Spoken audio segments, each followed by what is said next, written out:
Capítulo 11. Transcrição. Valor da transcrição. A primeira prática de escrita direcionada à criança de 7 ou 8 anos não deve ser a escrita de letras ou ditados, mas um trabalho de transcrição lento e bonito, para o qual deve-se preferir a new handwriting. Embora talvez alguns dos caracteres mais ornamentados possam ser omitidos com certa vantagem. A transcrição deveria ser uma introdução à arte da ortografia. As crianças deveriam ser encorajadas a olhar para a palavra, ver a sua imagem com os olhos fechados e depois escrevê-la de memória. As crianças devem transcrever suas passagens favoritas. Pode-se acrescentar a esse exercício um certo senso de posse e deleite, ao permitir-se que as crianças escolham o seu verso favorito em um ou outro poema para transcrever. Isso é melhor do que escrever um poema favorito por inteiro, exercício que enfada as pequenas pessoas antes de que estejam terminado. Mas um livro de sua própria autoria, composto pelos seus próprios versos selecionados, lhes dará prazer. Letra cursiva pequena, linhas duplas pautadas. A princípio, deve-se usar linhas duplas pautadas para a letra cursiva pequena, pois as crianças são propensas a escrever com uma letra demasiadamente pequena, e uma vez que tenham caído nesse hábito, não será fácil obter uma boa escrita. Um senso de beleza em sua própria escrita e nas linhas que copiam deve conduzi-las com deleite a essa etapa de seu trabalho. Não mais de 10 ou 15 minutos devem ser dedicados às primeiras lições de escrita. Se forem mais longas do que isso, as crianças ficarão cansadas e desleixadas. Posição para a escrita.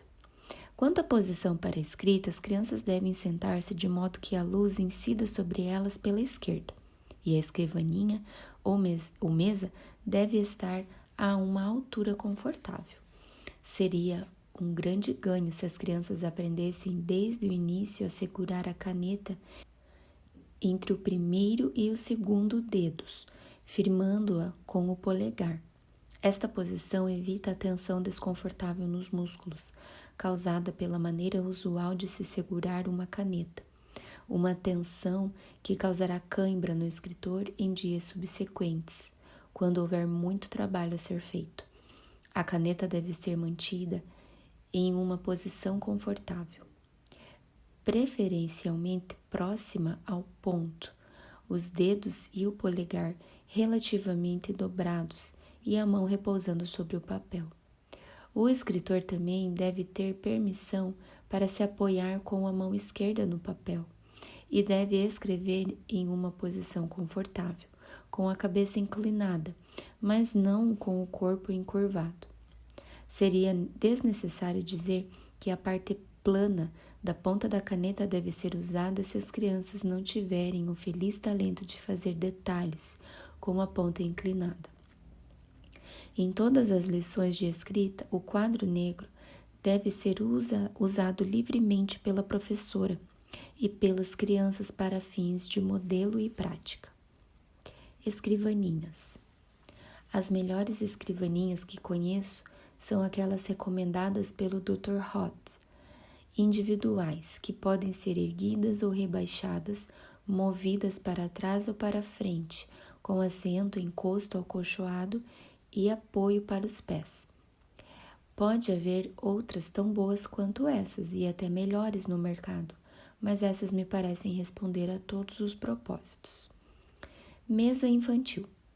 Para crianças pequenas, é uma boa ideia ter uma mesa da altura exata, feita pelo carpinteiro da casa. A parte superior da mesa é composta por 2 chapas com dobradiças que abrem-se no meio e revelam uma espécie de caixa no espaço que é frequentemente usado como gaveta, com o próprio tampo da mesa servindo de tampa para a caixa. Tal receptáculo para os livros infantis, materiais de escrita, etc., pode ser mantido organizado por elas mesmas, com mais facilidade do que uma gaveta ou caixa comum. Perguntas para uso dos estudantes. 1. Mostre a utilidade da transcrição em um momento anterior à escrita de ditados. 2. O que as crianças devem transcrever? 3. Como a transcrição deve ajudar as crianças a terem uma boa ortografia? 4. Por que letras cursivas e linhas duplas pautadas devem ser usadas? 5. Descreva a posição correta para a escrita. 6. Como as crianças devem segurar suas canetas? 7. Quais são as características de uma boa escrivaninha? 8. Descreva uma mesa escolar para crianças pequenas. Capítulo 12. Ortografia e ditado. De todos os exercícios prejudiciais em que as crianças gastam suas horas escolares, o ditado, como comumente é praticado, é talvez o mais danoso. E isso porque as pessoas são lentas para entender que não há qualquer parte do trabalho escolar de uma criança isento de algum princípio filosófico subjacente. Uma causa fértil da má ortografia. A prática habitual é que o professor dite uma passagem, cláusula por cláusula, repetindo cada cláusula talvez 3 ou 4 vezes, de acordo com as inúmeras solicitações dos alunos. Cada linha tem 1, 2 ou talvez 3 erros de ortografia. O professor, consciencioso, corrige os erros com sua caneta ou solenemente os sublinha com tinta vermelha. As crianças os corrigem de várias maneiras. Às vezes elas trocam de cadernos entre si e cada uma corrige os erros de outra, copiando a palavra do livro ou do quadro negro. Alguns professores ignorantes ainda fazem com que as crianças copiem o seu próprio erro, juntamente com a correção que é escrita por 3 ou 4 vezes, aprendida e soletrada para o professor, e ele ainda se espanta com a pura perversidade que faz com que os mesmos erros sejam repetidos tantas vezes, apesar de todos esses esforços minuciosos. A fundamentação da ortografia. Mas o fato é que o dom da ortografia depende do poder que o olho possui para capturar, num sentido fotográfico, a imagem detalhada de uma palavra. E este é um poder e hábito que deve ser cultivado nas crianças desde o começo. Quando tiverem lido a palavra gato, devem ser encorajadas a ver a palavra com os olhos fechados, e o mesmo hábito lhes capacitará a formar a imagem de Termópilas. Essa pintura das palavras na retina parece ser o único caminho real para a ortografia. Um erro, uma vez cometido e corrigido, levará a uma dúvida temerosa para o resto da vida, sobre qual é o caminho errado e qual é o certo. A maioria de nós é assombrada por alguma dúvida sobre se balance. Por exemplo, deveria ter um L ou 2, e a dúvida nasce de uma correção. Uma vez que o olho vê uma palavra errada, essa imagem permanece. E se há também a imagem de palavras com a ortografia correta, ficamos confusos sobre qual é qual.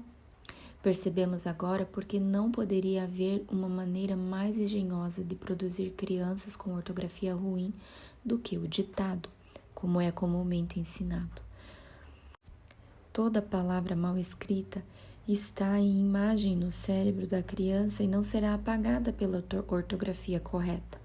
Torna-se, portanto, tarefa da professora evitar a ortografia incorreta e, se algum erro for cometido, ocultá-lo, por assim dizer, para que aquela impressão não seja fixada na mente da criança. Passos de uma lição de ditado.